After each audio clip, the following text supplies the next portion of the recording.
Negara kecil di pesisir Laut Tengah, tapi klub bolanya main di liga besar Eropa. Kenapa AS Monaco malah berlaga di Liga Perancis?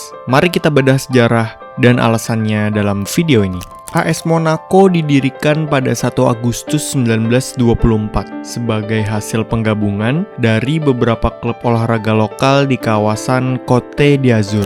Mereka pertama kali ikut kompetisi Prancis di era amatir dan akhirnya masuk ke kasta tertinggi Ligue 1 pada tahun 1953. Sejak saat itu, AS Monaco dikenal sebagai kekuatan besar dalam sepak bola Prancis. Home base AS Monaco adalah Stade Louis II, dinamai dari Pangeran Monaco, Louis II.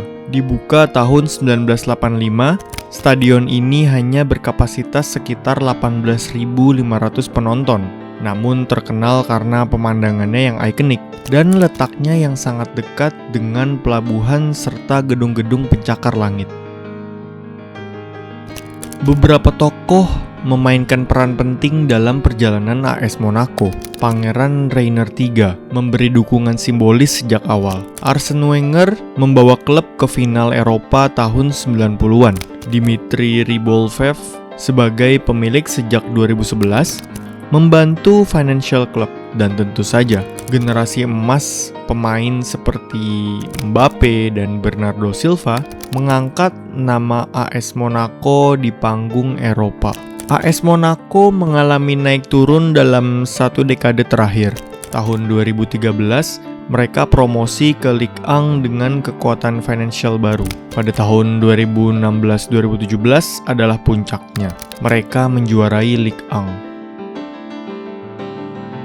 dan lolos ke semifinal Champions League dipimpin oleh Kylian Mbappe, Radamel Falcao, dan Bernardo Silva. Namun setelah itu, mereka banyak menjual pemain bintang dan sempat kesulitan mempertahankan konsistensi, meskipun tetap dikenal sebagai akademi talenta muda terbaik di Prancis. Jadi, kenapa AS Monaco bermain di Ligue 1? Monaco adalah negara mikro di tepi Laut Tengah. Luasnya hanya sekitar 2 km persegi dan dikelilingi sepenuhnya oleh Prancis. Negara ini tidak memiliki liga sepak bola profesionalnya sendiri. Maka dari itu, sejak awal berdirinya, AS Monaco memilih ikut berkompetisi di sistem liga negara tetangga. Kenapa bisa begitu? Pertama, secara geografis, Monaco dikelilingi oleh wilayah Prancis.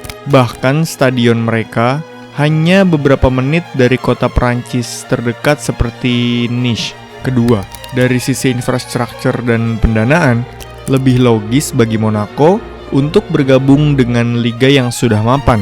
Prancis memiliki sistem liga profesional dengan promosi dan degradasi, sponsor, siaran televisi, dan pengakuan internasional yang jauh lebih besar dibanding jika Monaco mencoba membangun liganya sendiri. Ketiga, secara historis, banyak negara kecil lain yang juga memilih jalur serupa. Contohnya, klub FC Vaduz dari Liechtenstein bermain di Liga Swiss, atau klub Wales seperti Swansea atau Cardiff yang berlaga di Liga Inggris. Jadi ini bukan fenomena baru. AS Monaco adalah contoh unik bagaimana geografi, sejarah, dan kebijakan sepak bola bisa menciptakan klub yang luar biasa berbeda. Negara kecil tapi klubnya besar. Kalau menurutmu, apakah AS Monaco akan kembali jadi raja di Prancis? Dan siapa pemain yang paling kamu ingat pernah bermain untuk AS Monaco? Tulis pendapatmu di komentar. Dan jangan lupa like dan subscribe untuk video sepak bola lainnya.